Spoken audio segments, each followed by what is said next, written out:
porque o assunto ele é muito longo. O texto que seria interessante lermos, e fica para você ler em casa, Daniel capítulo 9, 26 e 27, e também o livro do Apocalipse, capítulo 11, versículo 2 a 3, versículo 9, versículo 12 e 14, todos eles, bem como o texto que nós, na devocional, Mateus capítulo 24, do 15 ao 28, nós já lemos, são textos que, de um certo modo, tratam do assunto que nós vamos estudar. Então, são 4 páginas.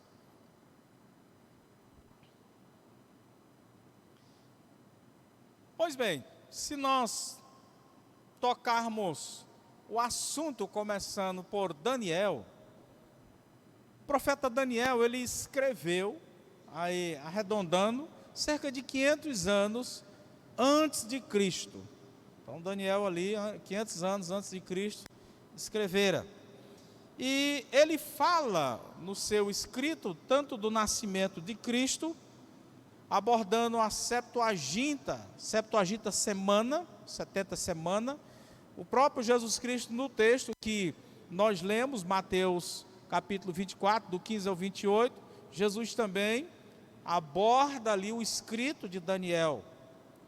E dando um salto aí na introdução, no segundo parágrafo, indo para o terceiro parágrafo, gostaria que você me acompanhasse, diz-nos assim, em relação às 69 semanas, 69 semanas já passaram, exatamente preditas por Daniel, contando essas semanas na profecia de Daniel, elas começam ali, né, da saída do povo de Babilônia, da Babilônia, o povo que estiver ali cerca de 70 anos cativo, quando fora levado por Nabucodonosor. Então conta da saída do povo ali da Babilônia, isso, para restaurar a cidade de Jerusalém, até a entrada triunfal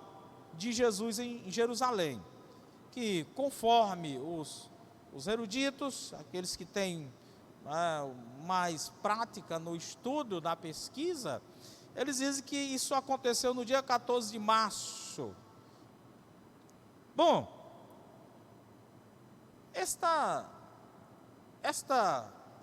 a profecia de Daniel são 70 semanas, e conforme aqui, foram já passadas as 69, tendo uma pausa, ficando a última semana para ser ainda, vamos dizer, executada. Essas semanas, elas são semanas proféticas, que se referem a 7 anos, não são semanas convencionais, de 7 dias, de 24 horas, mas são semanas proféticas, de 7 anos. Jesus, ao falar da grande tribulação, ele cita o profeta Daniel e faz referência a esta confusão que há de acontecer, que nós, e a própria palavra, ela dá aí o termo de a grande tribulação. Ora, vamos ver aqui o capítulo 24, ao que diz o 15. Do 15 ao 28. Dirão, eis aí o Cristo, ei-lo ali, ei-lo acolá, não acrediteis. Haverá grande aflição, como nunca houve desde o princípio do mundo até agora. Nem tampouco haverá, dando uma pausa, porque surgirão falsos cristos e falsos profetas, e farão tão grandes sinais e prodígios, que, se possível fora, enganaria até os escolhidos. Eis que vos tenho predito. Então, aí fora o que Jesus falou. Então, viria aí a pergunta, o que é então a grande tribulação? O que é a grande tribulação? A grande tribulação é usada para retratar a hora inagualável, um momento ainda que a terra não passou. É muita agonia, é uma confusão social mais intensa de todos os séculos. Embora o cristão sempre esteja a passar por tribulação, isso a Bíblia sempre narrou. Nós vemos aí 2 Timóteo capítulo 3, 12, mostrando isso. João 16, 33, o próprio Jesus falando que sempre nós passaríamos. Mas a Bíblia menciona um período de uma tribulação ainda maior. E essa tribulação, ela é generalizada, ela é mundial. Podemos, pegando em relação à terra, ela é, então, universal. E que tal tribulação conhecida como a grande tribulação se dará próximo à segunda vinda de Jesus? Mateus 24, 21 diz isso. Apocalipse 7, 14. Será o chamado tempo de domínio do anticristo, o tempo que o anticristo estará imperando. Será a última semana de Daniel, capítulo 9, versículo 27. Daniel faz a profecia de 70 semanas, passaram 69, resta a última semana. É interessante que você entenda as correntes tribulacionais. Certo? Nós não temos como nos deter aos mínimos detalhes, mas vamos procurar ser sucinto, de modo que você entenda. Certo? Não vamos querer defender uma determinada corrente para que você... Não queremos isso. Queremos apenas dizer que elas existem. Então, vamos falar das correntes tribulacionais para que você entenda, começa melhor a entender o assunto. Há duas correntes principais de interpretações sobre a questão da tribulação, a vinda de Cristo nesse período. Vamos lá. Aqueles que acham que João, sendo arrebatado ao céu, aqui, simboliza que a igreja será arrebatada antes do período da grande tribulação. Essa é a primeira corrente. Vamos já esmiuçar um pouco. A base não é apenas esse arrebatamento, porque eles criam assim, assim como João, quando estava na ilha de Patmos, foi arrebatado até os céus, eles também acham aí como argumento para dizer que antes da grande tribulação, Cristo já virá e arrebatará a igreja. Então a igreja, segundo essa corrente, não vai passar pela tribulação. Pois bem, continuemos. Mas a base não é apenas esse arrebatamento de João. Há uma série de outros textos. Por isso que não é ponto fechado. Porque há muitos textos que dá base para isso, e há muitos textos que dá base para que a igreja passe pela grande tribulação, né? Como vamos dizer. E há aqueles que acham que a igreja passará pela grande tribulação. Assim temos o pré-tribulacionismo, que não crê que a igreja passará pela grande tribulação, e o pós-tribulacionismo, crer que a igreja passará pela grande tribulação. E entre os dois, há ainda os que defendem o ponto intermediário, que é chamado mid-tribulacionismo. Ou seja, Jesus virá no meio da grande tribulação para arrebanhar, raptar o seu povo. Então, pré-tribulacionismo, crer que Cristo virá antes da tribulação. Então, a igreja não passa pela tribulação. Mid-tribulacionismo, Cristo virá no meio da tribulação. E o pós-tribulacionismo, Cristo virá após a grande tribulação. Crer que a igreja passará pela grande tribulação. Sim, pastor, e qual é o correto? Aí só Jesus mesmo para lhe responder. Melhor coisa é esperarmos para ver, né? Há igrejas, aliás, não vou dizer igreja, há denominações que elas têm o ponto fechado e pronto. E se você quiser ser membro ali, você tem que crer ali, você não pode crer diferente. Eu não quero citar nomes, mas nós os batistas, nós somos abertos, nós não fechamos aqui o assunto. Então, para nós, se Cristo vier antes da tribulação, tá bom demais. Mas se vir depois, sem nenhuma dificuldade. Se vir também no meio, é bem-vindo. Então, tanto faz ser no início, no meio, como no final, é bem-vindo.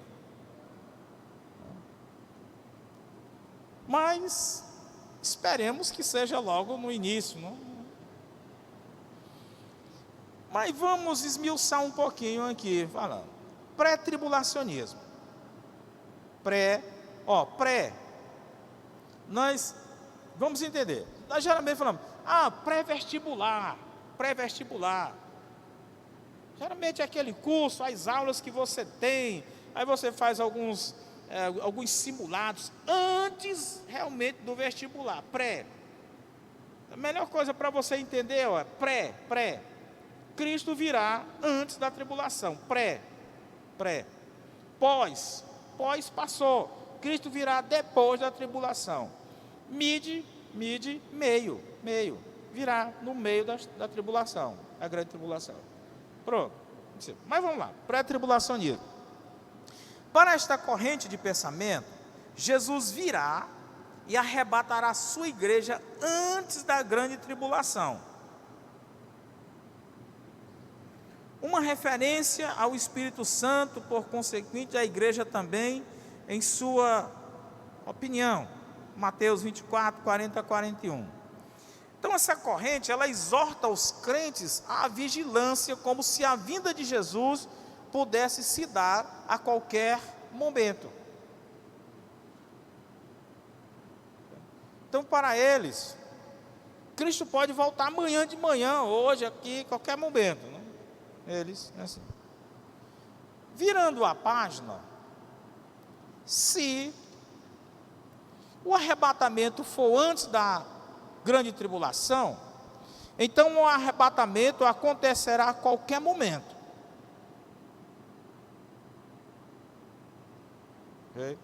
Assim, resta responder a questão: quem vai sofrer na grande tribulação? A igreja, conforme os pré-tribulacionistas, não estará aqui. Então, quem sofrerá? Aí eles dizem, aqueles que não eram, de fato, de Cristo, na sua vinda. Pois bem, normalmente a resposta é que os judeus serão aqueles que vão passar pela tribulação. Seria o tempo de Deus tratar novamente com os judeus, cumprindo muitas de suas profecias do Antigo Testamento e outras afirmações. Por exemplo, Romanos, capítulo 9 até o 11, aquela questão lá de que Israel é a videira verdadeira, nós apenas fomos enxertados, e aquilo ali. Bom, quem defende esse ponto de vista, sempre faz distinção entre a igreja, o chamado Israel espiritual, e o Israel literal. Então, eles colocam essas duas questões: a igreja, que é o Israel espiritual, e Israel, a nação, aquele povo que fora escolhido por Deus. Deus trata de uma forma com a igreja e de forma diferente com Israel. Vamos lá. Uma representação deste esquema seria o seguinte: como é que o pré-tribulacionismo, então, apresenta todo esse processo? Primeiro, Jesus morre e ressuscita, ok. Começa o tempo presente, ou seja, os últimos dias. 3. Cristo retorna e arrebata a igreja. É aquilo que a Bíblia chama de parousia. Ele não vem até a terra. Tem início as boldas do Cordeiro. Apocalipse capítulo 19, 7. Então vamos lá. Os 2 primeiros pontos, sem nenhuma dificuldade.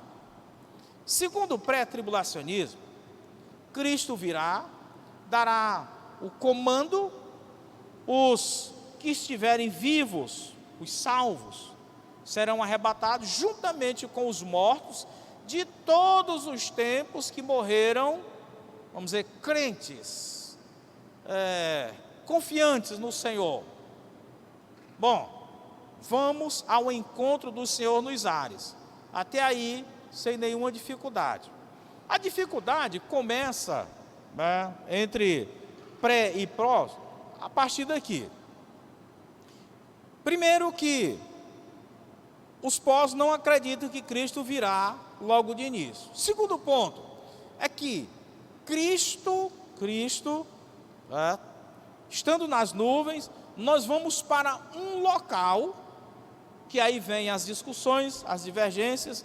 Não, esse local, no espaço sideral, ou em algum lugar, onde nós vamos celebrar com Cristo as boldas do Cordeiro. E aí, geralmente se dá aquele tempo de 7 anos.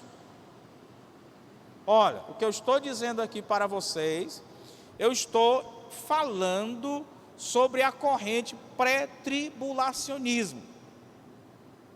Vou falar já sobre o pós-tribulacionismo. Porque você pode estar dizendo, não, então o pastor está concordando. Eu não estou concordando e nem discordando. Eu estou apenas ensinando o que a corrente crê. Ok? Bom, vamos lá. Então vamos para um determinado lugar. E lá será o nosso, podemos dizer, o nosso julgamento, no sentido dos galardões, das recompensas, e etc, etc, etc, etc. Não é o julgamento de sabermos se somos salvos ou não, porque já fora comprovado que somos salvos no arrebatamento. Terminando os 7 anos, número 4.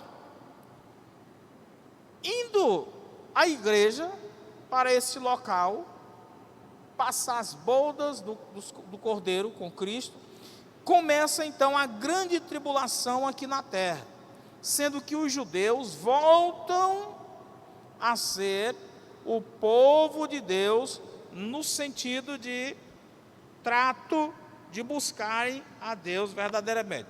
Por quê? Eles creem que, com o arrebatamento da igreja, os judeus passam a crer que aquele Jesus que viera há 2000 anos atrás, de fato era o Messias,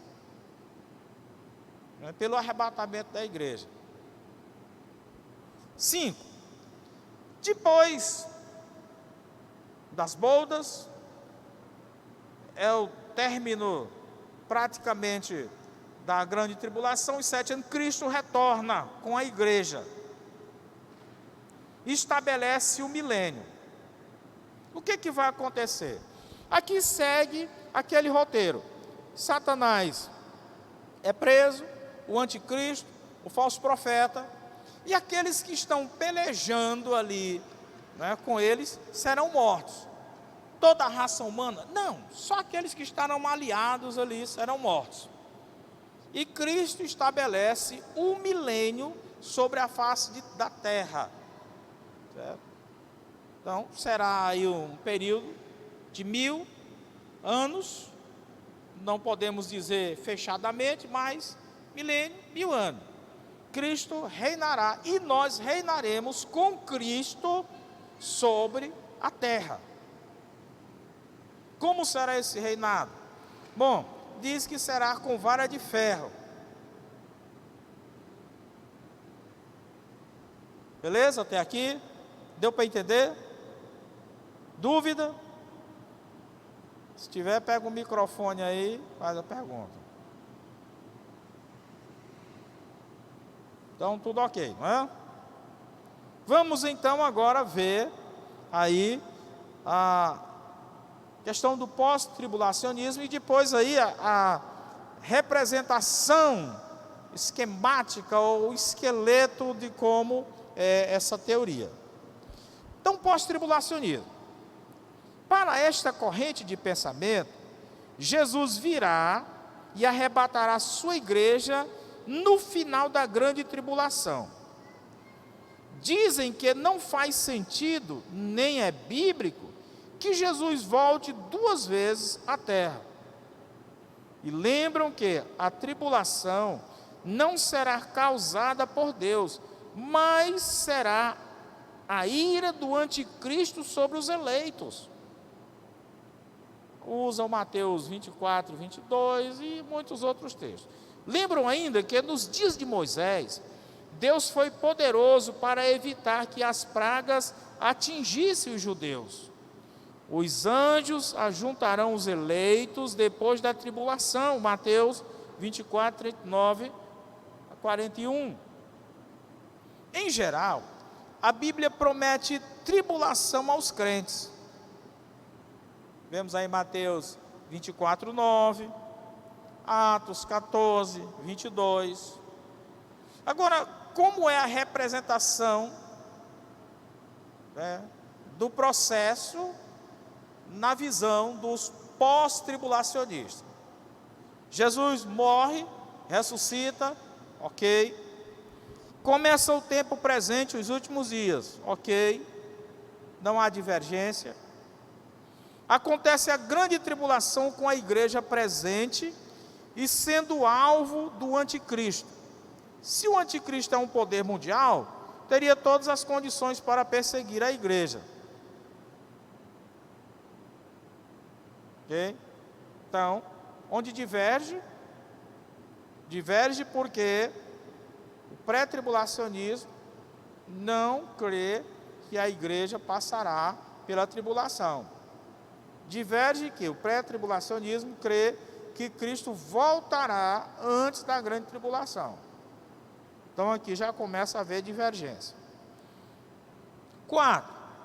Cristo retorna. O quê? No final da grande tribulação. Com o retorno de Cristo, é claro que ambas as correntes crê na ressurreição. Ali, 1 Coríntios 15, do 52 ao 58, 1 Tessalonicenses 4, do 13 ao 18. Então, ambas creem que na vinda de Cristo acontecerá isso. A questão da divergência está aqui. No pré-tribulacionismo, nós vamos ao encontro do Senhor nos ares e de lá vamos para um outro local, comemorar, celebrar as bodas do Cordeiro, como é chamado. Para o pós-tribulacionismo, então a coisa muda. Cristo virá, nós iremos ao encontro dele nos ares e de lá já retornaremos com ele para implantar o milênio.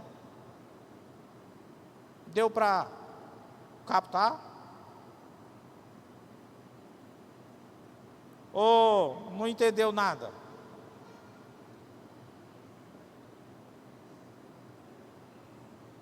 Ok? Tudo ok? Sem dificuldade?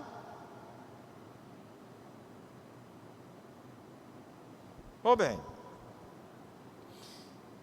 Então, Satanás, na vinda de Cristo, é preso, o anticristo, falso profeta, inicia então o milênio de Cristo sobre a face da terra. Aí você diz, e o mid-tribulacionismo?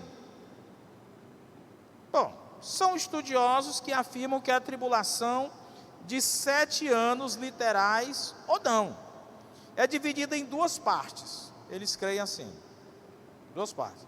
Sendo que a primeira será menos severa que a segunda parte, é claro. A igreja seria arrebatada nos 3 anos e meio da tribulação, não passando pela parte mais severa.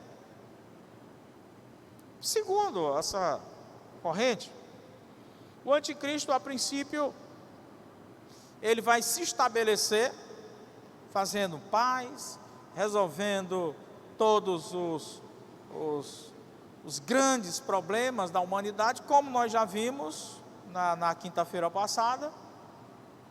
E quando se disser a paz e segurança, conforme Tessalonicenses, então virá a repentina destruição, ou seja, a perseguição, a grande tribulação. E aí, tem outros pontos que nós não diríamos correntes, mas pontos menores, que é surgido no meio, né, teológico, dos eruditos, no meio acadêmico. Por exemplo, o chamado arrebatamento parcial. O que seria isso? Baseado principalmente na ideia de galardões. Os adeptos dessa teologia defendem que nem todos serão arrebatados de uma só vez. Não fique impregnado aqui não. Os crentes realmente fiéis subirão primeiro, ficando aqueles crentes mais fracos. E estes é que passarão pela tribulação. Ou seja, quando Cristo vier, antes da tribulação, os crentes operacionais irão, e os crentes, vamos dizer, domingueiros ficarão. Esses passarão pela tribulação. Eu não estou dizendo nada, eu só estou falando o que alguns pensam, pregam, defendem. Usam 1 Coríntios 3, 14 e 15, entendendo que o arrebatamento, como um galardão, é a parábola das 10 virgens, Mateus 25, sendo que as 5 virgens sábias são os crentes que vão ser arrebatados, e as 5 virgens nécias são as que vão ser arrebatadas ficando para passar pelo processo da tribulação. Sendo que estas duas interpretações não são tão gerais e, portanto, não acham tanto apoio nas Escrituras. A questão maior fica entre o antes e o depois da tribulação. E um dos textos chaves para resolver essa questão seria 2 Tessalonicenses, capítulo 2, aí do 6 ao 8. Desde que defina aquele que nós trabalhamos, quem o detém. Quem é que detém de fato o anticristo? Se for a igreja, então, de fato, o arrebatamento será antes da vinda de Cristo, aliás, antes da tribulação. A igreja sobe, não há mais impedimento para o anticristo, e ele começa o trabalho dele. Então depende quem é este que o detém. É o Espírito Santo?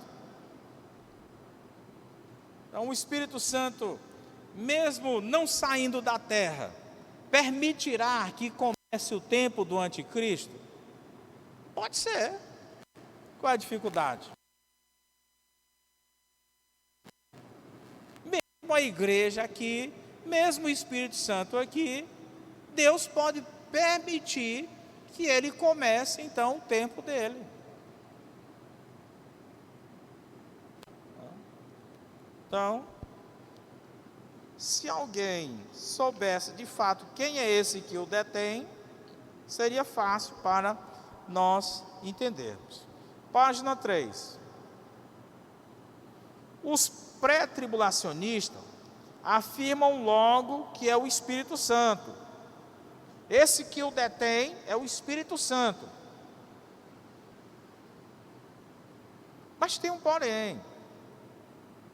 Tem um porém. É isso que eu falei. O Espírito Santo pode estar na terra, pode estar na igreja, e todo esse processo acontecer.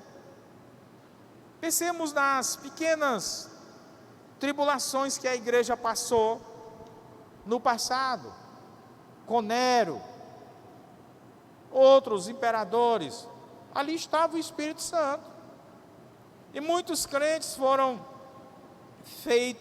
enrolados em pinche e colocados ali como velas humanas nos jardins de Nero e ateado fogo. Quantos cristãos não foram jogados nas arenas ali para serem mortos por leões, por touros? E o Espírito Santo estava ali. Então, não há dificuldade nenhuma, não. Os pós-tribulacionistas afirmam uma das interpretações a seguir.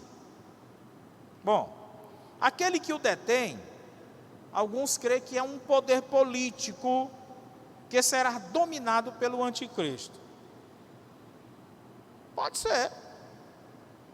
Eu não quero descartar nada. Vamos lá. Hoje nós temos no Brasil, praticamente, direita e esquerda. Uma querendo suplantar a outra nessa questão da política. Uma é mais, vamos dizer, justa, a outra é mais injusta. Estão lá. Então, uma impede que a outra domine tudo no seu contexto geopolítico. Bom, outro ponto que eles creem também é que aquele que o detém, ou seja, aquele que ainda impede o anticristo de começar de fato o seu tempo, é o poder de Deus que vai ser retirado do meio para ser revelado o anticristo. Não é, basicamente, o Espírito Santo, porque mesmo o Espírito Santo estando na igreja, Deus dará corda ao anticristo para operacionalizar, sem dificuldade nenhuma.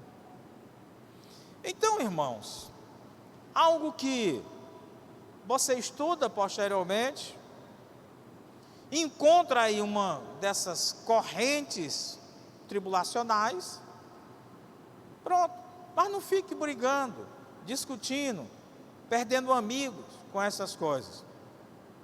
Para mim, tanto faz Cristo vir antes da tribulação, no meio da tribulação, depois da tribulação. Não vai fazer diferença nenhuma. Muito bem.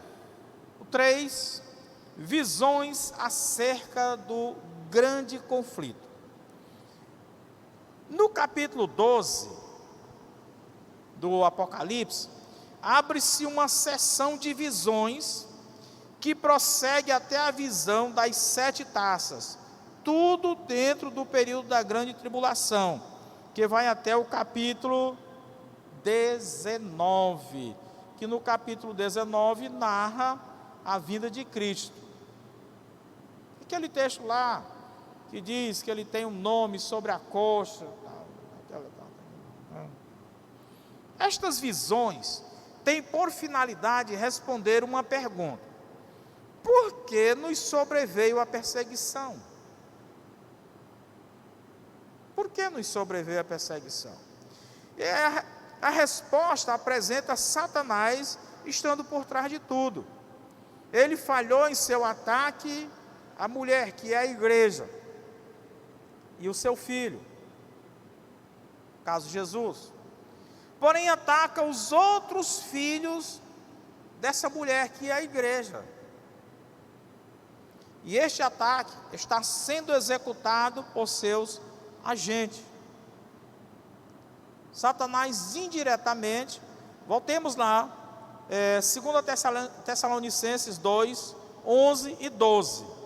Nós tivemos na projeção, diz que esse iníquo virá com todo o poder, sinais e prodígios da mentira, dado por Satanás.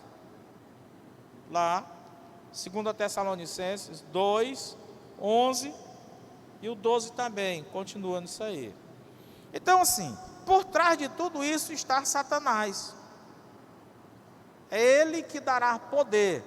Porque lá, conforme Paulo, 2 Tessalonicenses, capítulo 2, diz que é Satanás que dará o seu poder para o anticristo.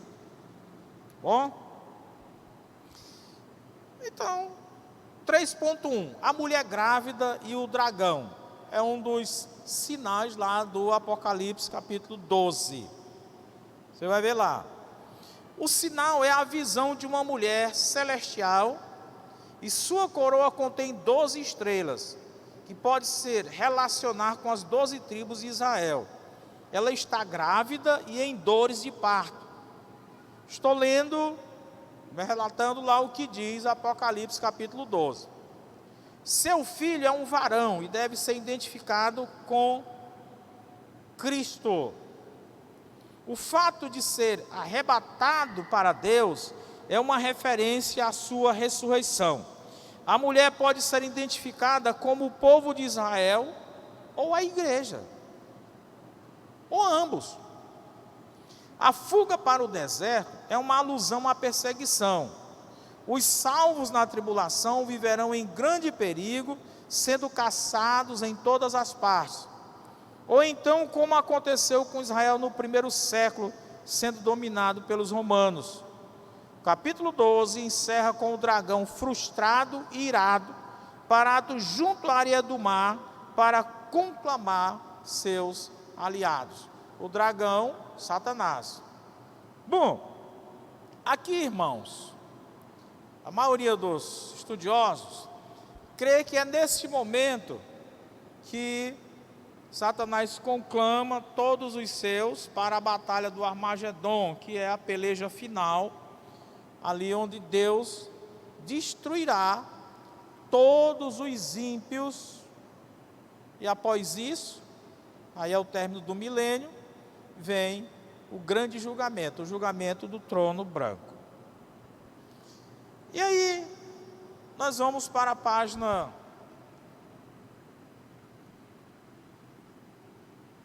3.2, a besta do mar e a besta da terra, que lá em Apocalipse 11 vai também tratar sobre essa questão. Nós falamos no estudo passado que o anticristo ele é denominado no Apocalipse de a besta, e lá é alusão, a besta ela é decifrada, aliás, ela é demonstrada ali, composta por parte de 3 animais: leão, urso e leopardo. Falamos que a palavra besta, ela é referente ao animal selvagem, aquele animal que não tem contato social com humanos, ele é um devorador. Então, é dado a essa terminologia ao anticristo. E falamos que é dado em virtude da sua maldade, da sua crueldade. A besta do mar e a besta da terra. A maioria dos estudiosos entende que a besta do mar é o Império Romano passado. Este poder chegou na Ásia Menor através do mar. A besta tinha o poder e a autoridade demoníacos, delegados a ela diretamente pelo dragão, que simboliza Satanás. O seu tempo está limitado a 42 meses. Apocalipse 11, versículo 2. Nos primeiros 42 meses, os profetas de Deus receberam imunidade, mas nos seguintes 42 meses, a besta prevaleceu. Apocalipse 11, versículo 7. E seus profetas parecem ser a igreja e Israel, que no final da tribulação serão ressuscitados por ocasião da vinda de Cristo. Capítulo 11, versículo 9 e 11. Então, provavelmente, a igreja passará. Boa parte dos intérpretes também concordam que a besta da terra seja um sistema religioso imperial. Tinha 2 chifres, semelhantes a de um cordeiro, era religiosa, falava com o dragão, era enganosa. Mais tarde ela é identificada como falso profeta. O seu poder era grande, enganoso, mágico e econômico. Domina a terra e seus habitantes. E o número da sua identificação é 666, Apocalipse, capítulo 13.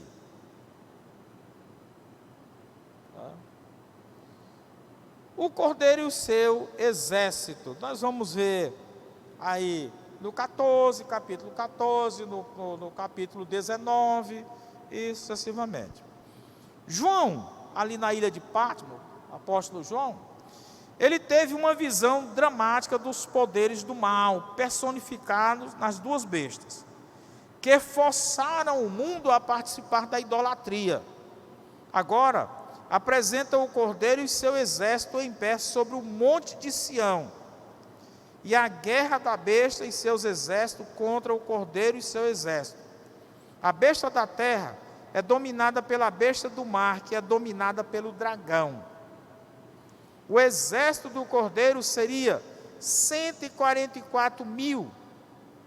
E aí se crê que são evangelistas que não se contaminaram com a idolatria da grande tribulação e que sairão pelo mundo pregando o evangelho do reino de Cristo, Apocalipse 14, de 1 a 5.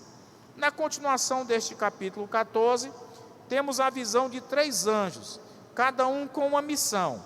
O primeiro sai para proclamar o evangelho, o segundo, anunciar a queda da grande Babilônia.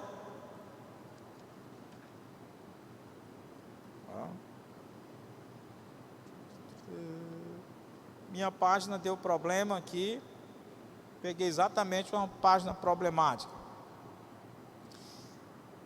Bom, e aí termina o parágrafo dizendo, o capítulo termina com a visão do julgamento. Cristo recebe ordens vindas de Deus para ceifar para o julgamento. Mas vamos lá, entender tudo isso aqui. Após o milênio, independente se é pré-tribulacionista, pós, mid, não importa. Após o milênio, o que é que a Bíblia diz?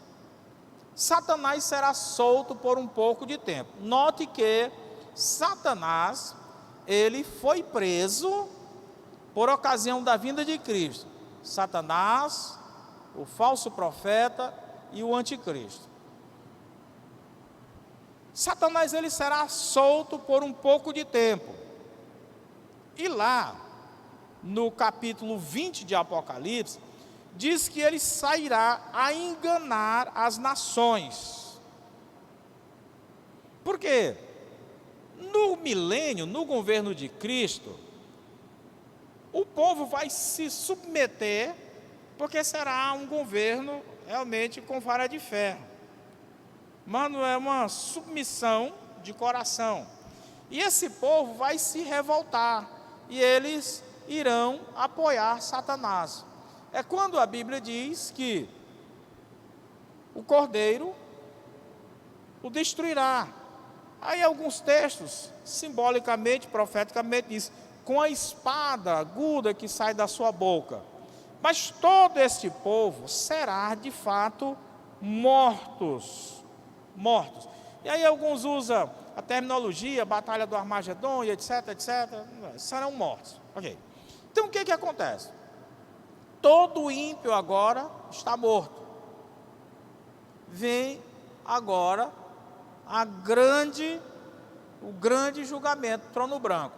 E a segunda ressurreição, que é a ressurreição de todos os ímpios, mortos desde o início, né? Desde o início da raça humana até aquele momento lá. Eles serão ressuscitados para serem julgados e receberem ali a condenação eterna. Bom, após o julgamento do trono branco, aí sim nós receberemos a Nova Jerusalém. Até então, a Nova Jerusalém, nenhum salvo terá entrado nela. é quando nós vamos, de fato, agora para a Nova Jerusalém. Quanto a esse ponto, aí, após o milênio, ele não é muito conflitante entre aqueles que defendem isso, aquilo outro, não. Bom. Então, o que acontecerá durante a grande tribulação? Vamos terminar os nossos minutos aqui falando sobre isso. Alguma pergunta? Ou vocês estão entendendo tudo ou não estão entendendo nada?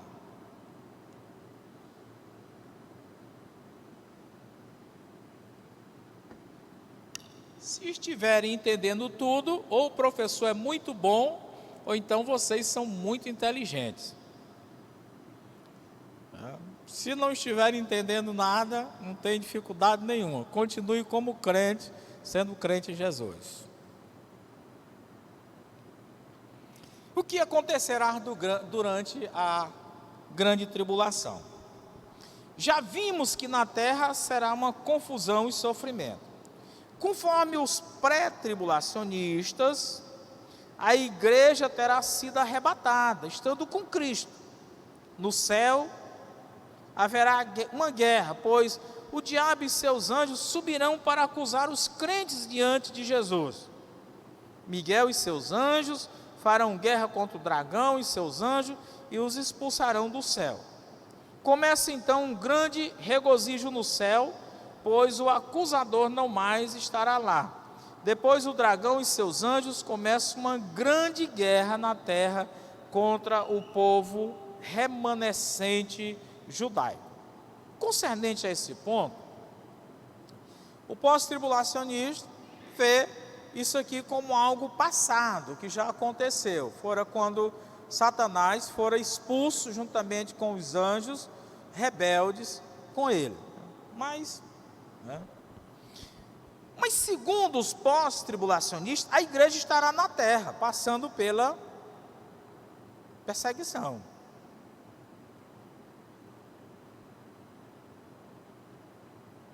Então, o que é que ocorre? Conforme os pré-tribulacionistas, durante a grande tribulação, o mundo e Israel estarão passando, os pós-tribulacionistas. Mas segundo os pré, a igreja estará nas bodas do Cordeiro. Quando nós falamos céu, um local, tranquilidade, está falando da morada do Todo-Poderoso. Então veja duas ocorrências aqui. O tribunal de Cristo. 2 Coríntios 5,10 diz assim, bem como também já está aí Romanos 14,1. 14,10. Pois todos devemos comparecer perante o tribunal de Cristo, para que cada um, para que cada um receba segundo o que tiver feito por meio do corpo, bem ou mal. E aí entra agora Romanos 14,10. Pois todos havemos de comparecer perante o tribunal de Cristo. Lá está falando, nesses dois textos, está falando dos crentes. Lá não está se referindo, assim dizer, não, aqui não está se falando de crente, está se falando do incrédulo, do mundo perdido. Não, está falando dos crentes. Mas os crentes serão julgados. João 5,24 diz que nós não seremos julgados. Sim, são dois versículos que não tem a ver um com o outro. João 5,24 diz, em verdade vos digo, quem ouve a minha palavra e crê naquele que me enviou tem a vida eterna, não entrará mais em julgamento, mas já passou a morte para a vida. Esse julgamento aqui de 2 Coríntios 5,10 e Romanos 14,10 está se referindo aqui sobre o julgamento que será feito sobre os crentes no fator recompensa, os galardões. Abrirá-se os livros das boas obras, e aí, então, cada um será chamado e receber ali o seu galardão. Vamos lá. Serão julgados tão somente com respeito às obras de seus serviços, ao passo que os incrédulos serão julgados pelas obras que praticaram, seus pecados, e por terem recusado aceitar a Cristo como Senhor e Salvador de suas vidas. Então, há uma grande diferença do nosso comparecer perante a Cristo do comparecer do ímpio. Nós não seremos julgados concernente a você vai ser salvo ou você vai perder. Não. É a questão aqui, está bem claro. Seremos julgados pela questão com respeito às nossas obras e serviços. Receber o nosso galardão. O julgamento dos crentes servirá para verificar como temos trabalhado para o Senhor. Será para o recebimento dos prêmios. Esse tribunal chama-se Bema. Qualquer palanque colocado à beira-mar, aquela coisa toda. Não é isso não. Bom, pré-tribulacionista. Os crentes serão julgados para o recebimento do galardão. Isso acontecerá no céu, lá no lugar, 1000 anos antes dos ímpios serem julgados. Porque, segundo o pré-tribulacionismo, voltando a relembrar, antes da tribulação subiremos, passaremos 7 anos com Cristo. Os ímpios só serão julgados depois do milênio. É como se o nosso julgamento para receber os prêmios, logo no início, e o ímpio para receber a condenação só 1000 anos depois. Que diz os pós-tribulacionistas? Os crentes receberão o galardão só após o milênio. A igreja passará pela tribulação, Cristo voltará, estabelecerá um milênio sobre a face da terra.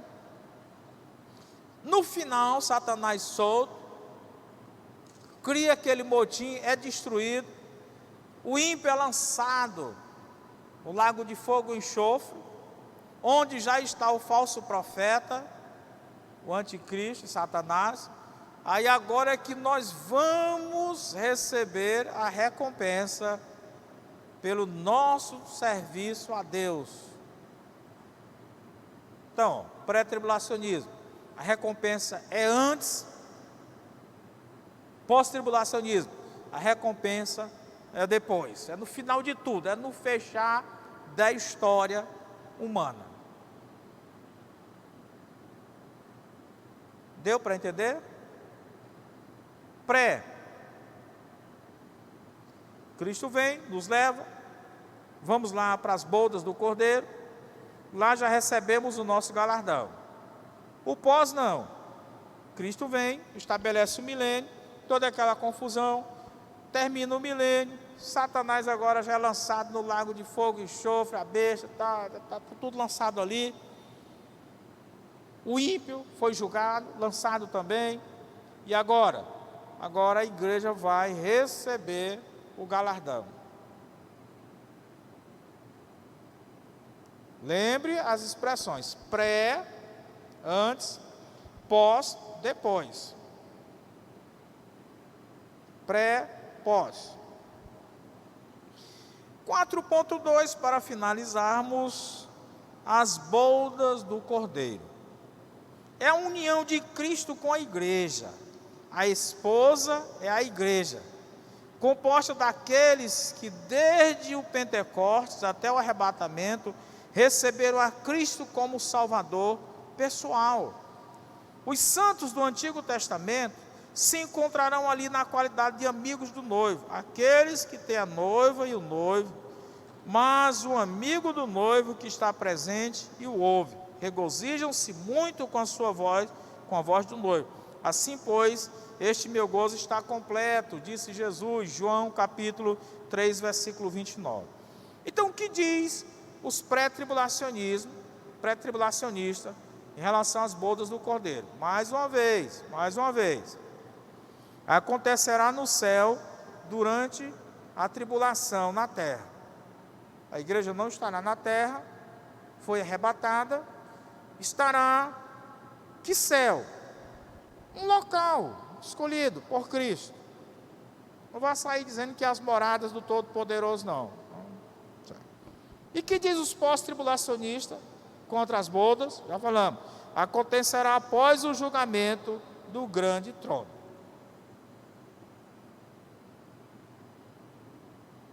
E aí? Melhorou ou piorou a sua mente em relação ao assunto? Ou você vai sair dizendo, eu não entendi nada. Me deu foi sono. Alguma pergunta?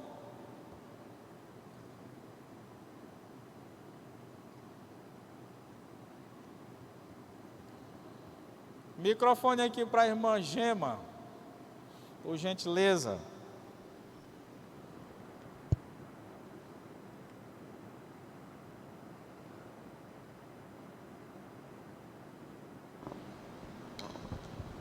Pastor, diante de tanta informação devido aos historiadores, né, porque a maioria, né, é um índice alto de verdades em tudo que foi dito e foi escrito, como é que o cristão deve se comportar diante de tanto acesso?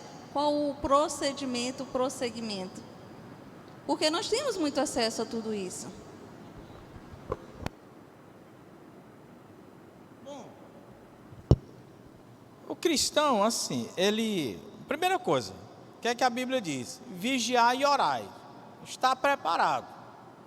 Se Cristo virá antes da tribulação, hoje, amanhã, depois, estejamos preparados. Se vamos passar pela tribulação, estejamos preparados para passar pela tribulação. E assim, você torna-se um estudante do assunto. Né? Agora eu tenho aqui a minha corrente de crença em relação ao assunto. Pronto, tenha para você. Se alguém perguntar para você, como você crê? Não, eu creio assim. Mas eu creio diferente. Beleza, não vamos brigar com isso não.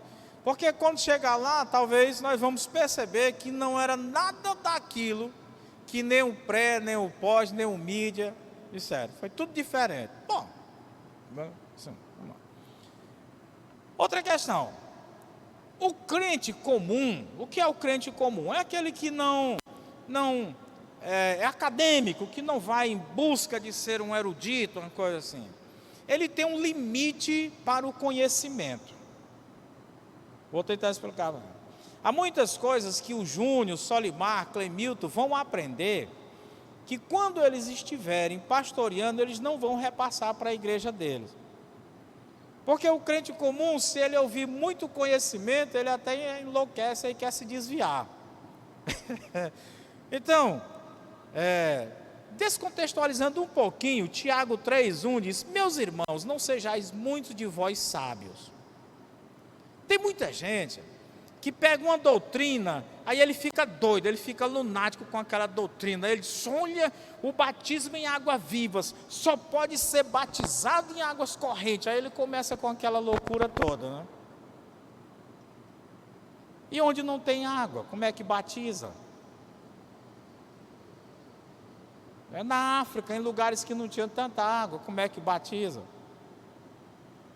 Então, assim, o conhecimento básico, primário, sumo de tudo, é que Cristo veio, se tornou homem, morreu por nossos pecados, foi ressuscitado ao terceiro dia e vai voltar para nos levar para a Nova Jerusalém. Onde essa Nova Jerusalém será? Não interessa.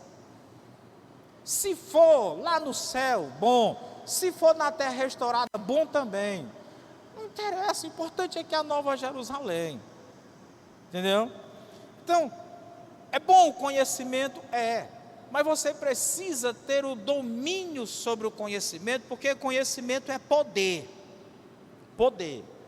E todo poder ele pode ser benéfico, mas pode ser maléfico. Depende daquele que recebe o poder. Agora, o que seria a igreja? A igreja deveria conhecer profundamente esse assunto, o assunto da semana passada, o assunto que virá na próxima, o da próxima, e na próxima, está 100%. No entanto, manter a humildade. Já que os seminaristas estão aqui, falta um, Clemilton. Quando eu pastoreava a Memorial, ali nós tínhamos muitos seminaristas. No Memorial nós enviamos muitos seminaristas.